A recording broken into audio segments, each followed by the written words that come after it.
If, like me, you've started to really focus on your tough turbo training sessions, then you'll probably want to give this a watch to make sure that you're fueling it exactly the way you should to get the best out of them. One of the things people make mistakes with is they don't think about what they're eating and drinking the day before they go and do a really tough training session. So let's say you're going to do a VO2 training session, and the day before you're a little bit low on total energy intake and you haven't paid much attention to your hydration status. I can guarantee you that your training session the next day isn't going to be as quality or feel emotionally as good as you really wanted it to be. So from my mind, getting prepped and fueling happens the day before.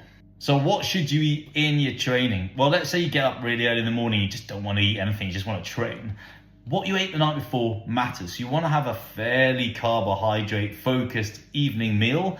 And then when you get on the bike, make sure you've got plenty of fluids and at least one bottle with 60 grams of carbohydrate.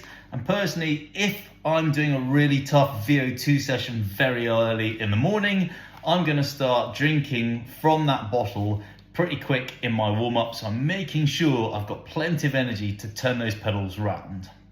And if you're training in the evening, having a fairly carbohydrate-rich breakfast in the morning has been shown through the studies to really help people get best quality out of their training later on in the day. I'm a carbohydrate fan, and I know that if you fuel these well and eat a higher carbohydrate-focused diet, that's going to get you way more quality out of your training. Plus, there's an emotional cost to this as well. If you're low on carbohydrate and you're really suffering through a session every time, then it's just never going to feel like you're winning. Whereas if you've got a high carbohydrate content and you're sticking within calories, then you're going to maintain your body weight, you're going to deliver in your training all the time, and you're just going to emotionally feel like you're really on it. And hey, who doesn't want that?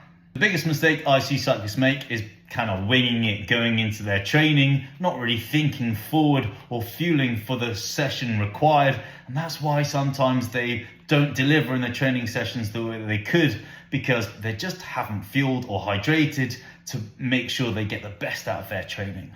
If you found this video helpful, then hit me a like and a follow.